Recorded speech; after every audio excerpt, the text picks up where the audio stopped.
వేరే ప్లాన్స్ ఉన్నాయనుకోవచ్చా? మీకేమనిపిస్తోంది? మీ అబ్జర్వేషన్ ఏంటి? కేసు జరుగుతున్న తీరు మొత్తం చూస్తుంటే ఆల్రెడీ ఒక ప్లాన్ అయితే ఇప్పుడు ప్రాచుర్యంలోకి కూడా వచ్చిందండి. జగన్మోహన్ రెడ్డి ఆల్రెడీ విజయసాయి రెడ్డితో టాక్స్ నడుపుతున్నాడు, కమ్బ్యాక్ వచ్చేదానికి ప్రయత్నాలు జరుగుతున్నాయి అనేది పుకార్లుగా బయటకు వస్తానే ఉంది. అలాంటి మరి మళ్ళీ తిరిగి వైసీపీలోకి వెళ్తాడో వెళ్ళడో తర్వాత సంగతి. వెళ్ళినా వెళ్ళకపోయినా జగన్మోహన్ రెడ్డి తోటి అండర్స్టాండింగ్ అయితే చేసుకునే అవకాశం ఉంది కదా. ప్రజాబాహుల్యానికి కనపడకుండా అంతర్గతంగా వాళ్ళిద్దరూ మళ్ళీ ఒకటయ్యే అవకాశం ఉంది. ఎందుకంటే వాళ్లకు విభేదాలు వచ్చింది ఎక్కడో అందరికీ తెలిసిందే. కాకపోతే ఈ సిట్టు విచారణకి మొదట హాజరైనప్పుడు విజయసాయిరెడ్డి సిట్టు విచారణలో చెప్పింది కావచ్చు, బయటకు వచ్చి ప్రెస్ ముందు కూడా చెప్పాడు.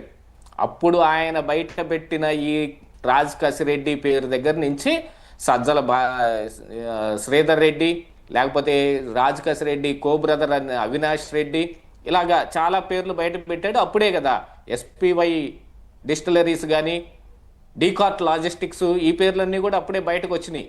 ఇందులో ఇన్వాల్వ్ అయి ఉన్నాయి. అందులో అరబిందో నుంచి ఒకళ్ళకి 60 కోట్లు ఒకళ్ళకి 40 కోట్లు కూడా ఇప్పించినట్టుగా ఇదే కదా విజయసాయిరెడ్డి మనకి చెప్పింది.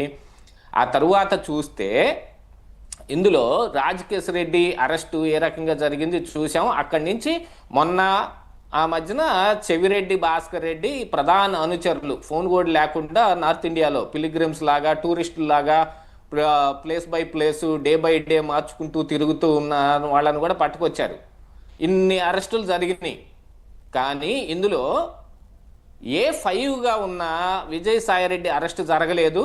అది ఎందుకు జరగలేదు అనేది ఒక పెద్ద మిత్తు, తెలీదు. కానీ ఈ రోజుకి కూడా ఇదే విజయసాయిరెడ్డి గారిని సాక్షిగా సిట్టు పిలుస్తోంది విచారణకు. ఎందుకనే తెలియదు మరి, ఆయనకిన్న ఇమ్యూనిటీ ఏమిటి అనేది. ఒకవేళ మీకున్న అనుమానం ఏంటి? రెండోసారి విచారణకు రాలేదు కానీ మళ్ళీ మరి రేపు వస్తాడో లేకపోతే ఏకంగా డొమ్మా కొడతాడో తెలియదు. అరెస్ట్ చేసి తీసుకురావాల్సిన పరిస్థితులు ఏమన్నా వస్తాయేమో. ఇక మిథున్ రెడ్డి గారికి అయితే ఒక ఇంటర్మ్ బెయిల్ ఒకటి ఉంది కదా, దాని మీద నిన్నగాక మొన్నే అనుకుంటా హైకోర్టులో కూడా వాదనలు జరిగాయి. మరి సిద్ధార్థ లూథ్రా ఏదో చాలా ఇవి నేను సమర్పిస్తానని ఏదో చెప్పారు. మొత్తానికి వాదనలు అయితే అయిపోయినాయి. ఇక తర్వాత తీర్పు రిజర్వ్ చేయబడి ఉంది మిథున్ రెడ్డి గారి బెయిల్ మీద, ముందస్తు బెయిల్ మీద హైకోర్టులో జరుగుతుంది ఇది.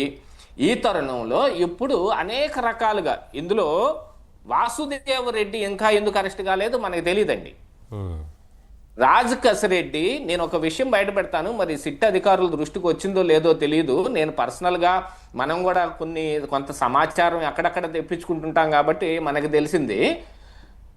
కె రాజశేఖర్ రెడ్డి అనే పేరుతోటి రాజ్ కసిరెడ్డి స్పై అనే ఒక సినిమా తీశాడు. Produced by K Rajasekhar Reddy, story by K Rajasekhar Reddy. Spy ఆ సినిమా అది 2022-23 మధ్యలో జరిగింది.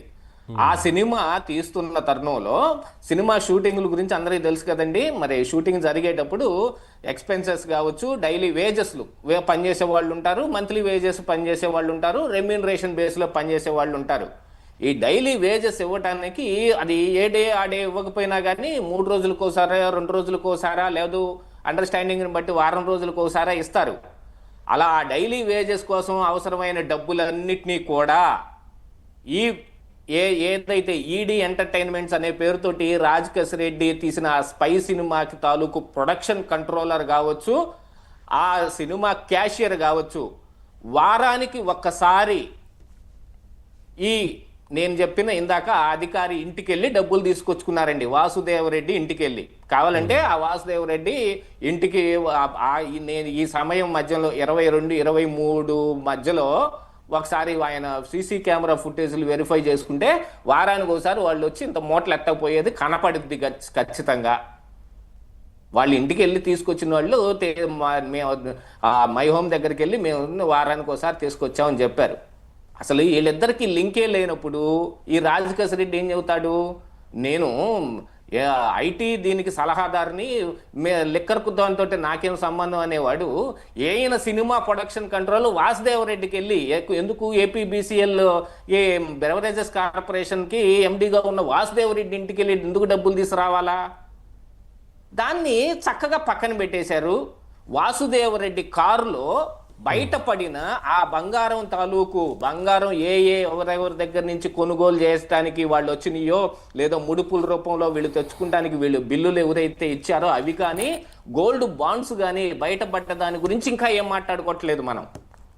ఇక తర్వాత ఇది ఉంది కదండి, ఈ వచ్చిన ఈ సొమ్ము మొత్తాన్ని హైదరాబాద్లో ఒక 5 డంపులు, తాడేపల్లిలో ఒక డంపు పెట్టి ఎన్నికల్లో ఖర్చు పెట్టారు అనే దాని దగ్గర చెవిరెడ్డి భాస్కర్ రెడ్డి వీళ్ళ అనుచరులు వీళ్ళు బయటకు వచ్చారు.